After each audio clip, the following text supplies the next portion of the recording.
Une émission évidemment avec Céline Pitlet. Bonjour Céline. Bonjour Jean-Baptiste. Aujourd'hui pour nous accompagner, Émilie Zapalski. Bonjour Émilie. Bonjour Jean-Baptiste. Bonjour Jérémy Trottin. Bonjour. Bienvenue dans cette émission.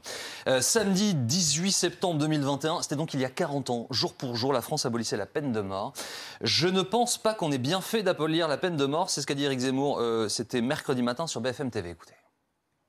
Vous savez, une majorité de Français est favorable à la peine de mort, encore aujourd'hui. On l'a aboli alors qu'une énorme majorité des Français étaient pour la peine de mort. Une majorité de Français, on vient de l'entendre, est favorable à la peine de mort, dit Zemmour. Est-ce que c'est vrai? Alors j'ai contacté une demi-douzaine d'instituts de sondage pour me procurer l'enquête la plus récente sur le sujet, Jean-Baptiste, et la plus récente, c'est l'étude Ipsos Fracture Française réalisée il y a 3 semaines. Aujourd'hui, 50% des Français pensent qu'il faudrait rétablir la peine de mort en France. C'est ce que nous dit ce sondage. Donc on n'a pas une majorité de Français qui y sont favorables, mais on a des Français qui sont partagés sur cette question. Si on fait un bond en arrière maintenant de 1 an, septembre 2020, ce même baromètre Ipsos, 55% des Français étaient pour le rétablissement de la peine capitale, donc plus de la moitié des Français. On voit là l'évolution sur les 7 dernières années.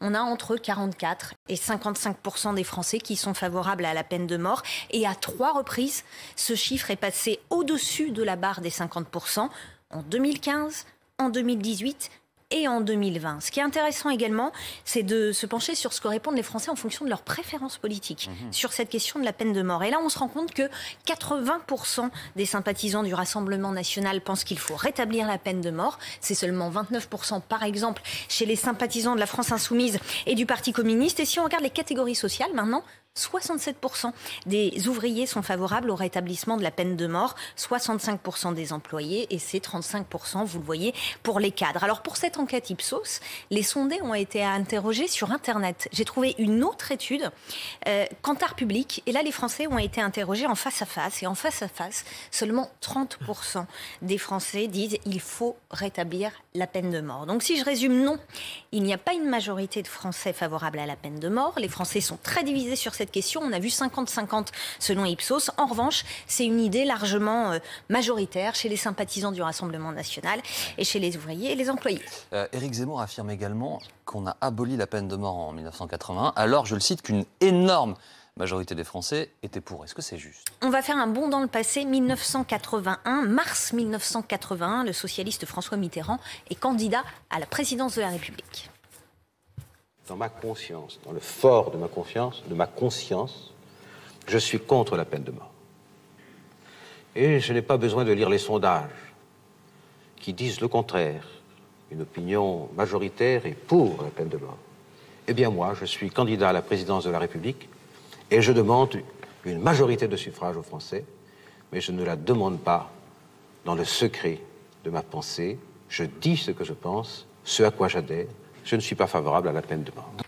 Et à l'époque, effectivement, une majorité de Français est, elle, favorable à la peine capitale. Regardez ce sondage que m'a fourni l'Institut Kantar Public. En 1981, 62% des Français disaient être pour le maintien de la peine de mort. On retrouve d'ailleurs l'écho de ce chiffre dans les archives de presse de l'époque de 81, un sondage publié à la veille du vote des députés sur le texte. 62% des Français étaient donc opposés à l'abolition de la peine capitale. Donc oui, c'est vrai, la peine de mort a été abolie en 1981, alors qu'une majorité de Français était pour son maintien.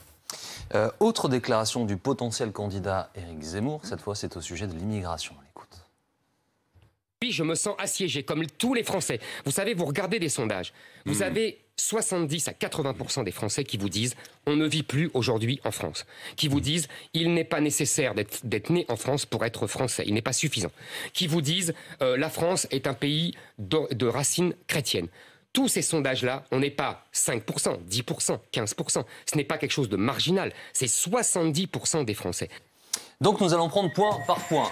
Céline, le premier, y a-t-il 70 à 80% des Français, comme le dit Éric Zemmour, qui disent « on ne vit plus aujourd'hui en France ». L'Institut Kantar Public s'est penché sur cette question. C'était fin avril, début mai, avec des entretiens en face à face au domicile des personnes interrogées. Et 40% des sondés ont dit « on ne se sent plus vraiment chez soi en France ». Maintenant, si on regarde une autre étude, l'étude Ipsos Fracture Française, réalisée sur Internet, eh bien 62% des sondés pensent qu'aujourd'hui, on ne se sent plus chez soi comme avant. Donc il y a cette idée qu'avant, c'était pas pareil. Et ce qui est intéressant, c'est de voir que ce pourcentage est relativement stable depuis des années. Donc non, il n'y a pas 70 à 80% des Français qui disent on ne vit plus aujourd'hui en France, comme l'affirme Éric Zemmour, sauf parmi les sympathisants du Rassemblement national et parmi les employés. Y a-t-il, autre point, 70 à 80% des Français qui disent « il n'est pas suffisant d'être né en France pour être français ». Alors, je vous le disais tout à l'heure, j'ai contacté une demi-douzaine d'instituts de sondage et de sondeurs et aucun ne dispose d'enquête sur cette question-là. Sur tout ce passage d'Éric Zemmour sur l'immigration, son entourage me renvoie sur la dernière enquête Ipsos Fracture française. Je l'ai épluchée, il n'y a aucun sondage sur ce point. Encore un point, y a-t-il 70 à 80% des Français qui disent « la France est un pays de racines chrétiennes ». Là non plus, aucune étude avec cette formulation-là. Ce qu'on peut dire sur la question des religions, c'est qu'Ipsos a interrogé les Français sur la compatibilité des religions avec les valeurs de la société française.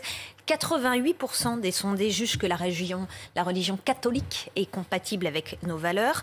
81% pensent que la religion juive est compatible.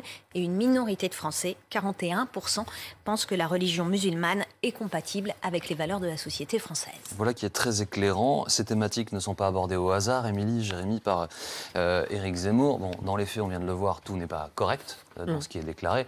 En fait, c'est un homme politique, désormais presque comme les autres.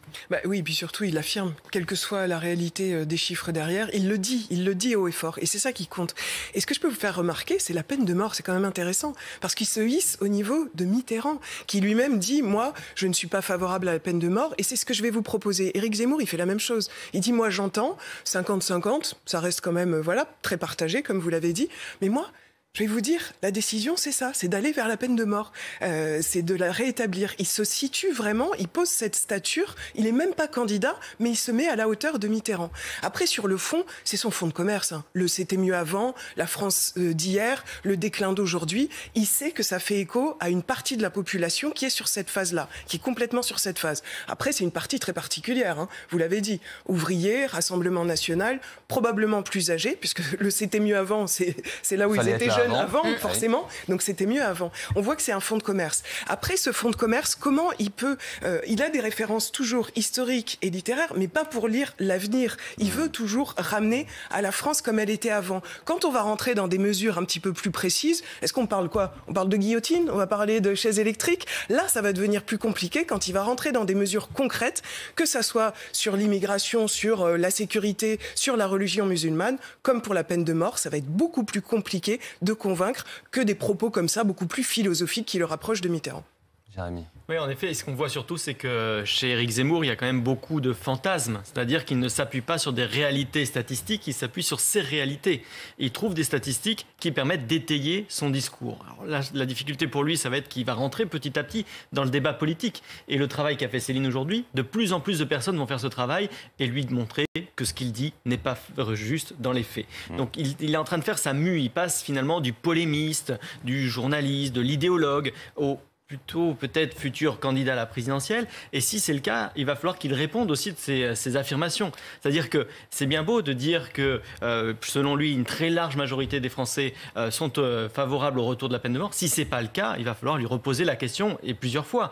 Parce que c'est quand même quelqu'un qui cherche visiblement à mettre des sujets dans la société, dans le débat, et ce sont des sujets clivants, crispants. Il aura une responsabilité, et notre rôle à nous, à tous, c'est de vérifier en effet ses propos, et en tout cas, ce sera très intéressant au cours des prochaines semaines, prochains mois. Par contre, ce qu'on ne peut pas lui retirer, c'est qu'il pose sur la table des sujets, parce qu'en réaction à ça, on entend Robert Badinter demander l'abolition universelle de la peine de mort, on entend les questions d'immigration abordées par d'autres candidats. Il y a quand même Michel Barnier qui s'oppose aux structures de l'Union européenne, alors que lui-même, c'était l'ancien monsieur Brexit.